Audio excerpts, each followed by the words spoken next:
دوستان سلام، امیدوارم که حالتون عالی باشه.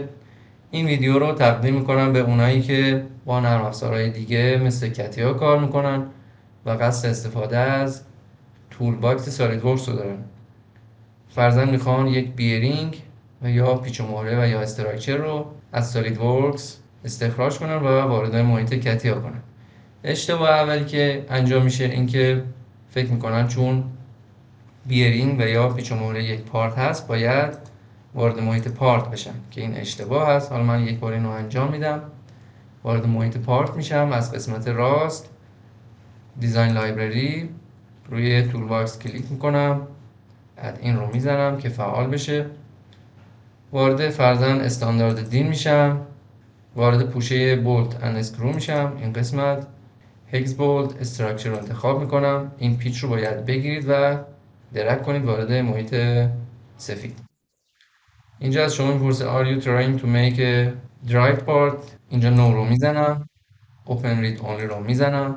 الان این پیچ که برای من مدل سازی میشه، برای تغییر دادن اون باید وارد ایکویشن و منیج ایکویشن بشید که این کار یه مقدار پیچیده و زمانبر هست و اصلا نیاز به تغییرات این قسمت شما ندارین. خب راه اصولی وارد کردن پیچ و مهره و استخراج اون از سالید ورکس این هست که شما وارد محیط اسمبل بشید به جای محیط پارت. من وارد محیط اسمبل میشم، این پنجره رو میبندم، ضربه این قسمت رو میزنم. الان وارد دیزاین لایبرری میشم. حالا اگه پیچ رو درگ کنیم وارد محیط سه‌بعدی، ببینید به محض وارد کردن پیچ از من میپرسه که پیچ رو با چه سایزی شما نیاز دارین.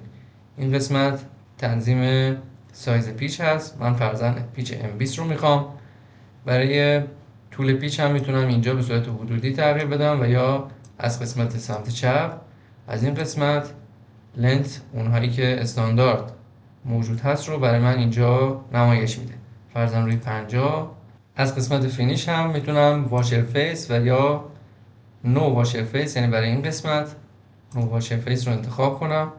با تایید کردن این موضوع از این قسمت و یا این قسمت این پیچ تایید میشه توی محیط سه‌بعدی و شما میتونید برای خارج شدن از دستور کلید اسکیپ روی کیبورد رو بزنید. دقت کنید برای که این پیچ رو به صورت جداگانه داشته باشید با کلیک کردن روی این قسمت اوپن پارت و یا از قسمت نمودار درختی راست کلیک اوپن پارت فرقی نمیکنه، اوکی رو میزنید. الان این پیچ رو با کلیک کردن روی سیو از رو میزنید.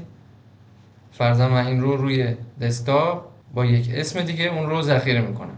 حتی این تغییر رام رو انجام بدین که در صورت استفاده از پیچ های دیگه با همین فرمت به خاطر مشابهت اسمی با ارور نرم افزاری مواجه نشید. امیدوارم از این آموزش هم بهره کافی رو برده باشین.